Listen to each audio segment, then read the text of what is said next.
Il y a deux façons de dompter le hasard. La première, c'est la manipulation. La seconde, ce sont les probabilités. Mais si vous voulez faire fortune, il faut combiner les deux, c'est-à-dire manipuler les probabilités. Est-ce que tu sais ce que c'est ça? C'est une boîte de joueurs qui contient tous les objets symboliques utilisés par les joueurs. Donc je te les montre rapidement. On a bien évidemment le jeu de cartes, de jetons.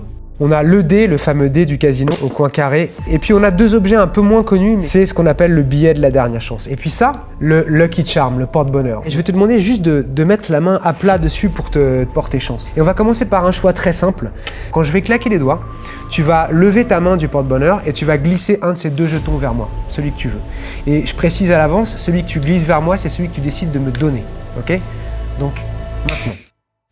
Ok, donc tu me donnes le 100, parfait. Le tien, ce sera le 500, on va le laisser en face de toi pour le moment. Maintenant, c'était une chance sur deux, c'était un peu facile. On va augmenter le nombre de possibilités, on va jouer avec 6 possibilités, 6 faces. Même chose que tout à l'heure, au moment où je vais claquer les doigts, tu vas simplement imaginer ce dé en train de rouler devant tes yeux et de s'arrêter sur une face. Une fois que tu auras cette face clairement dans ta tête, tu vas décoller ta main du porte-bonheur et changer le dé pour le mettre sur la face que tu as en tête. T'es prêt? Le 5, très bien. Et maintenant, Benoît, on va faire exploser les probabilités puisqu'on va jouer avec 52 possibilités, 52 cartes, toutes différentes. Et maintenant, au moment où je vais claquer les doigts, tu vas couper le jeu où tu veux sur une carte, au hasard.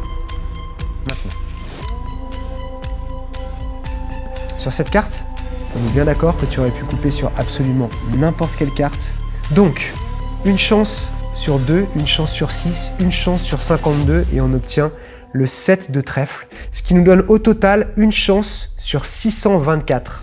Maintenant, c'est le moment de voir si le porte-bonheur que tu as depuis le départ sous la main t'a vraiment porté chance. Si tu regardes, depuis le départ, tu avais la solution, tu avais le résultat de cette fameuse partie entre les mains, puisqu'à l'intérieur du porte-bonheur se trouve exactement la combinaison que tu viens de jouer sur la table, le 500, le 5 et le 7 de trèfle.